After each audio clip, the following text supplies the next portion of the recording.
"You're not really part of the celebration," my father said, raising his glass to my sister's new life in Dubai. My mother smiled as she twisted the knife. "It's just $10,000. She needs this more than you." I only nodded. That night, I locked the transfer, called the landlord, and alerted the embassy. By morning, her visa was denied and the apartment was already gone. I should have said no the first time my mom asked for my account details. It didn't even feel like a real request. She said it like the decision had already been made. "We'll just use your account, okay? Claire's landlord needs the deposit tonight, and the transfer from ours will take too long. Yours goes through faster." She didn't even look up from her phone. I stood there, halfway between the living room and kitchen, thinking about how long it had taken to save that money. 2 years of skipped lunches, Uber shifts until 3 a.m., hauling packages at the warehouse, walking everywhere to save on gas. I'd even pulled a couple of sketchy Craigslist jobs just to scrape together enough for a place of my own in Queens. $10,000. I should have said no. Instead, I hesitated, nodded, and handed over my banking information. Part of me didn't believe they'd actually do it. I kept checking my bank account for the next 2 days, waiting for someone to come to their senses. Maybe my dad would realize they couldn't just take my future. Maybe Claire would say she didn't feel right about it. But they didn't say anything. No one brought it up. On the third morning, the money was gone. $10,000 transferred without a word. I stared at the transaction on my phone, some landlord's name I didn't recognize, and below it, a text in the family group chat. "All booked. Claire's heading to Dubai on the 12th. We're so proud of her." Like I wasn't even in the room. I didn't answer. I didn't say a word. Just went to work, dragging through the day like a ghost. That Sunday, they had dinner ready like it was Thanksgiving. Roast chicken, potatoes, wine on the table. Claire sat in her usual seat, already halfway out the door in her mind. My dad lifted his glass and looked straight at me. "You're not really participating in the celebration." Everyone raised their glasses and smiled. Except me. My mom cut into her chicken with surgical precision. "It's only $10,000, Brian. Claire needs it more than you. She's building something big. You'll understand when you're older." I didn't answer. Didn't eat. I watched them laugh and toast to a future they'd stolen from me. Claire went on about the school she'd be working at, the expat parties, the skyline from her apartment. She talked like she was already there, like my sacrifice was just another stepping stone on her golden path. After dinner, I went to my room and locked the door. I opened my laptop and logged into my bank account. The transfer hadn't cleared yet. It was the weekend. I blocked it immediately. Then I called the landlord in Queens, told him the place was still mine, and sent first and last month's rent on the spot. He said he'd take the listing down. Then I picked up the phone and made one more call. I'd done enough research by then. I knew exactly what I needed to say. I left an anonymous tip about a suspicious financial transaction related to a visa application. I included the name of the landlord Claire supposedly rented from in Dubai, flagged the bank information, and let them connect the dots. By Monday morning, her visa was denied. Not delayed, denied. By noon, the apartment was gone, already rented to someone else. I went to work like it was just another Monday. Moved pallets, loaded boxes, clocked out. Later that day, my cousin Jenna texted me, "Hey, your mom's been crying all day. Something about Claire's visa getting cancelled. Your dad keeps yelling about some embassy mistake. Know anything about that?" I stared at the screen for a long time before I locked my phone and put it back in my pocket. That was just the start. They thought I'd taken the hit and moved on. They had no idea. By Tuesday, the silence in the house was thick enough to cut. Claire stayed in her room most of the day, and when she did come out, she didn't look at anyone. My mom walked around like someone had died. My dad sat in the living room flipping channels without stopping long enough to watch anything. They were stunned, but not speechless. They just weren't talking to me. They were talking to everyone else. It started with my Uncle Ray. He called me out of nowhere late one evening. "Hey kid," he said. "Your folks have been saying some pretty wild stuff. Look, I don't want to get in the middle of anything, but are you okay?" I said I was fine. He paused. "They're saying Claire's visa got blocked because of something you did. That you made a call or filed some kind of complaint. Your mom's telling people you sabotaged her future because you couldn't stand to see her move ahead of you." I didn't answer. I could hear traffic behind him, probably sitting in his truck somewhere. They're telling everyone she was supposed to meet someone out there. That Dubai was her big chance, that she was finally going to make a life, and now it's ruined because you couldn't let her go. I let him talk. They're calling her the Golden One, Brian. You know that, right? Like her whole life was supposed to be some kind of investment, and now they're acting like you burned the last bridge she had. Thanks for letting me know, I said and hung up. It didn't even make me angry. It just made things clearer. They weren't disappointed, they were embarrassed. Ashamed that their chosen one got shut down, and they needed someone to blame. They chose me. That same week, I saw my name get dropped in a group thread with some of our extended family. My cousin Maddie sent me a screenshot. My mom telling her aunt that Claire had a real future lined up, but Brian interfered and cost her everything. Cost her everything? Like I hadn't almost done the same thing to myself to make that money in the first place. I moved into the apartment in Queens 2 weeks later. Didn't tell anyone, left the house without a goodbye. Took a single duffel bag and locked the rest of my stuff in a storage unit. The silence on their end after the move was satisfying. 3 weeks later, the first email came from my mom. It was short, friendly even. She said Claire had found a different opportunity. This time in Boston, not Dubai, but still a fresh start. Then came the ask. Claire needed help with a deposit for a short-term rental, just to get settled. I didn't reply right away. A few days later, she sent another message, longer this time. Said they'd been thinking a lot about how I'd grown, how proud they were of the way I'd taken responsibility in my life. She even threw in a line about missing me. This time I replied, "I'll see what I can do." That was all it took. A day later, I got a call from Claire. I didn't pick up. She texted instead, "Can we talk? I just want to clear the air. I really miss you." No apology. No explanation. Just the hope that enough time had passed and I'd gone soft. I didn't respond immediately. I waited, let them believe the door was opening again. Let them feel like they'd won me back, that they had a second chance to do it all over again. But this time, they weren't going to like what was on the other side. I waited 8 days before replying to Claire. "Yeah," I wrote. "We can talk sometime soon." That was it, and still it opened the floodgates. The next day, my mom called twice and left a voicemail telling me how happy she was to hear I was letting things go. She said she'd been praying for this moment. My dad followed it up with a text saying he always knew we'd move past the tension, as he put it. Then Claire started messaging regularly like we were back to being close, like none of this had happened. She even sent me a blurry photo of some cafe in Boston with the caption, "Think this is near the new job." I didn't say much, just enough. A few words here and there to keep their hopes warm. They wanted me back in the fold, not because they missed me, but because I had proven I was still useful. The version of me they wanted was the quiet helper, the fallback plan. Not a person, just a resource. A week later, my mom sent an email. The subject line said, "Good news." I didn't even have to open it to know what it would be. Inside, Claire had been offered a job with a private tutoring company in Boston. Some high-end clients, she said. Not Dubai, but close. It was a great opportunity. All they needed was $2,400 for a month's rent and deposit. She added, "We'd help, but we're still recovering from everything that happened last month." I asked for the details, told her I wanted to make sure it was legitimate. She sent the rental listing, the contact info for the landlord, even a PDF copy of the lease Claire was supposed to sign. I called the landlord and asked about the unit. Confirmed everything, said I might be sending payment on my sister's behalf. The guy seemed nice enough, told me he'd hold the place until Friday. They had no idea I'd already made other arrangements.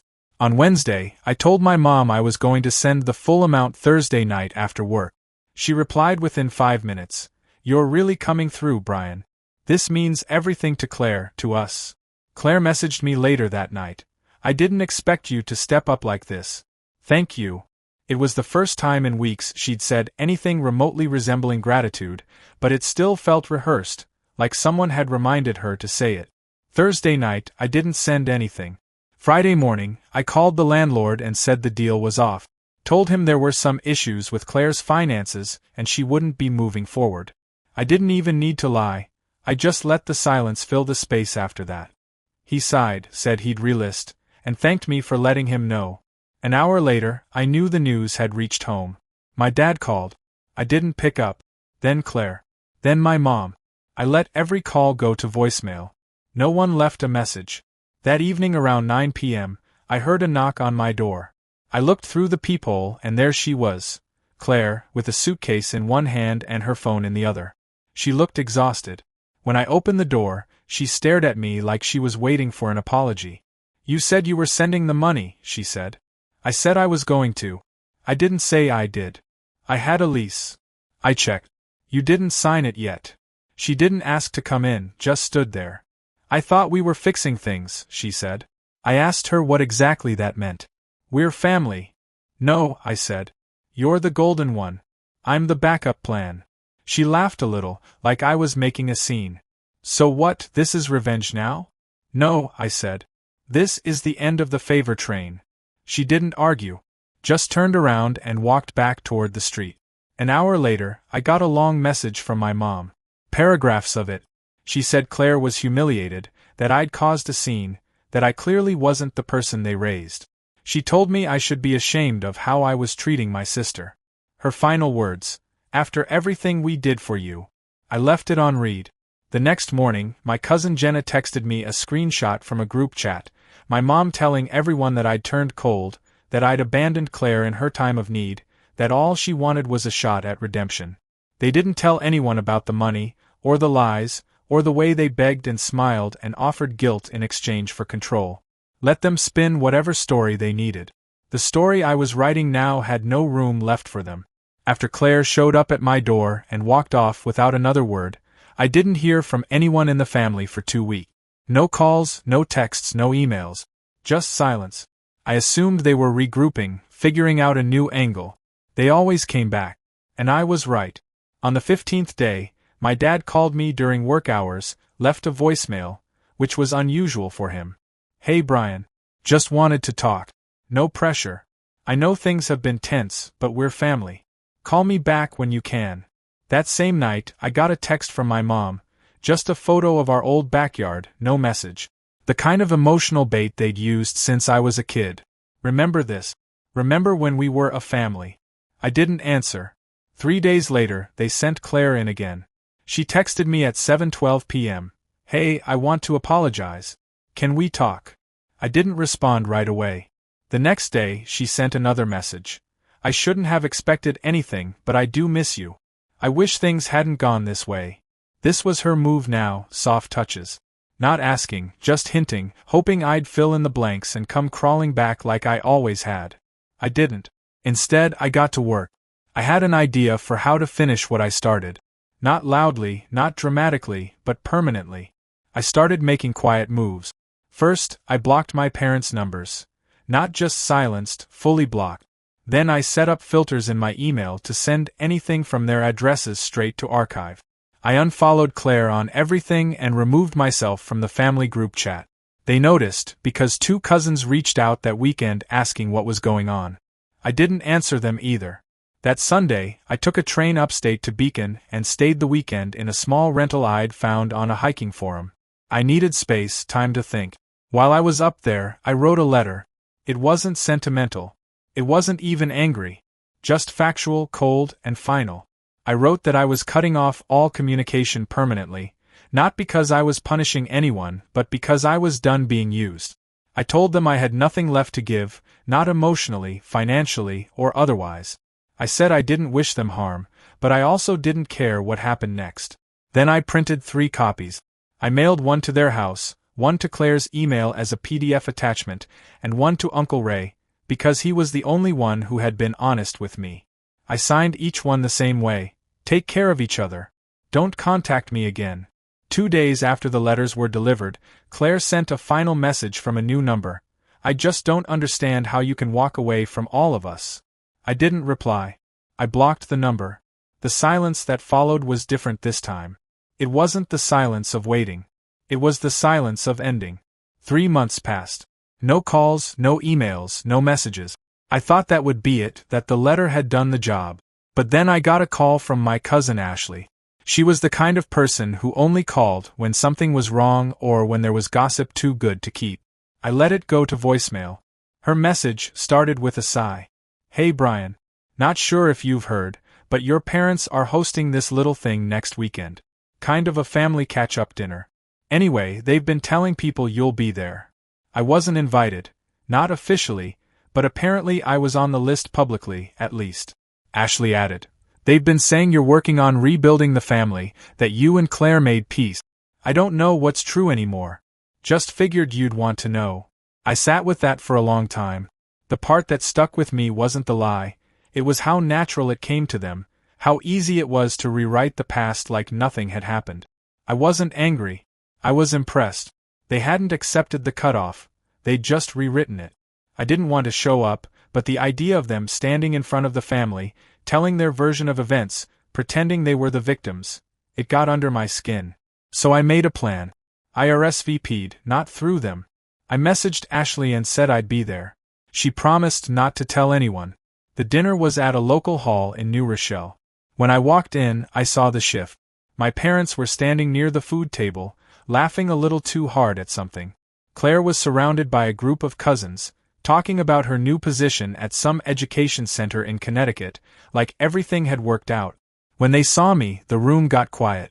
Not dramatically, just long enough for people to notice. My mom smiled.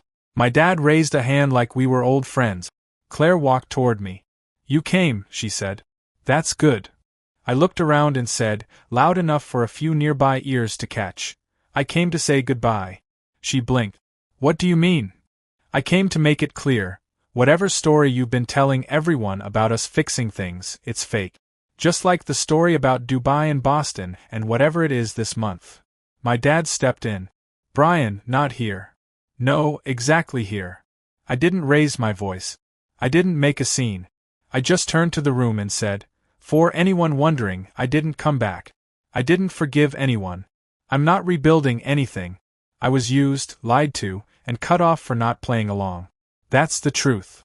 Then I turned and left. No dramatic pause, no looking back. On the way out, I passed by Uncle Ray.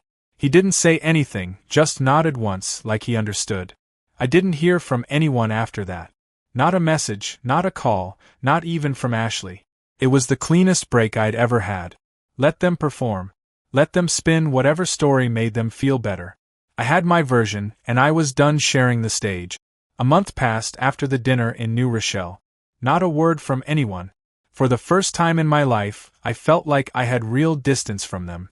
No drama, no guilt, no manipulation. I stopped checking my email every morning, expecting something toxic. My phone stayed quiet. It was peaceful. Then, on a Tuesday morning, I got a call from an unknown number. Normally I wouldn't answer, but something made me pick up. It was Claire. She sounded different, tired, flat. Not angry or manipulative, just worn down. I know you don't want to hear from me, she said, but I need to ask you something. I said nothing. There's a job interview. Not in Boston, not Dubai. Here in Mount Vernon. It's a small charter school. They called me last minute, said they lost someone and needed a sub who could step in fast. I still didn't say anything. The problem is, they're asking for a reference. They want someone who's worked with kids before. I listed that tutoring job, but I need a real voice to back it up. They're calling this afternoon. I almost laughed. She was asking me to lie for her again, after all of it. I know it's insane to ask, she said, but this is the last time. Just say I helped you tutor someone, anything. One call, then I'll never bother you again. And the worst part? I believed her. I hung up without saying yes or no. But that afternoon, when the school called, I picked up. I gave her a reference. I didn't say she was amazing. I didn't tell them she was gifted or passionate. I just confirmed she'd helped a friend's kid prepare for standardized tests and that she showed up when she said she would. That was it. 3 days later, I got a text from a number I didn't recognize. Thanks. I got it. I mean it, last favor. I'll disappear now. I didn't respond. I deleted the message. I thought that was the end of it, but a week after that, I went to my usual coffee spot in Queens and the barista, who I barely knew, smiled and said, "Hey, your sister's teaching at my niece's school." Small world. She told me Claire had mentioned we were close, said I'd helped her get the job. I just nodded, grabbed my coffee, and left. It hit me then. She didn't want the job for the money or the experience. She wanted to rewrite the ending, make it look like we'd reconciled, that I had been there for her in the end, that I had given her my blessing. Now, in Mount Vernon of all places, she could live that version of the story, surrounded by neighbors who would say I was the quiet one, the dependable one. Now I'd be the one who forgave, who made it right. She was building a myth. That night, I sat down and wrote an email, not to Claire, to the school. I told them the reference was fabricated, that I didn't know the extent of her teaching experience, that I only said what I did because I was pressured. I didn't send it right away. I stared at it for hours. Then I deleted it. Not because I forgave her. Because I wanted her to build her little world. Then, one day, I'd walk into it and take it all back. It had been 5 months since I gave that fake reference. I didn't hear from Claire again. True to her word, she disappeared. Or maybe she just had no reason to call anymore. She had what she wanted. A clean version of the story, retold with just enough truth to sound real. She built something stable, even if it was on top of lies. I watched from a distance, quietly. Her name started popping up in local circles. PTA groups, school newsletters, old neighbors tagging her in photos with captions like, "Our amazing Miss Claire." The Golden Girl was back, just repackaged for a different audience. My parents followed suit. The story they fed to relatives was airtight now. Brian helped her. Brian came through. The family is stronger than ever. They even mentioned me in their Christmas letter, apparently. Said I was working hard in the city and we were closer than ever. I didn't correct anyone. I didn't show up to Christmas. I didn't answer when my mom sent a blurry picture of the dinner table captioned, "Your seat is always here." But I was watching. In February, I found out the school was planning to nominate Claire for a local teaching award. It wasn't a big deal, just a small-town recognition thing, but enough to stir attention. They needed letters of support from the community. One of the parents reached out to me through a mutual connection, asking if I'd contribute one. Said Claire had mentioned I was her inspiration for getting into education. I almost laughed. Instead, I sent them a message. "Sorry, I think there's been a misunderstanding." Then I called the school. Not anonymously, calm, direct. I told them I hadn't seen Claire teach, that the reference I gave was made under pressure, that she hadn't tutored anyone for me or anyone I knew. I said I wasn't making a formal complaint, just clearing my name. I didn't ask them to fire her. I didn't suggest anything. But they understood what I was saying. 3 weeks later, Claire resigned from the school. She didn't tell anyone why, just said she was moving on, wanted a change in direction. The story didn't hold up for long. Parents talk. Admins hint. Eventually it unraveled. I never got a message from her or my parents. Just silence. The kind of silence that actually meant something this time. In March, I moved into a new apartment. Slightly bigger place, still in Queens. Paid the deposit in full with the money I would have used to send her to Dubai. Last week, Uncle Ray texted me a single line, "They've stopped talking about you." Good. Let them forget. Let them live in the quiet they made. No more myths, no more performances, no more Golden Girl. Just Mount Vernon with its cracked sidewalks and fading stories. I don't hate them anymore. I don't care enough to. That part of my life is finished. Completely.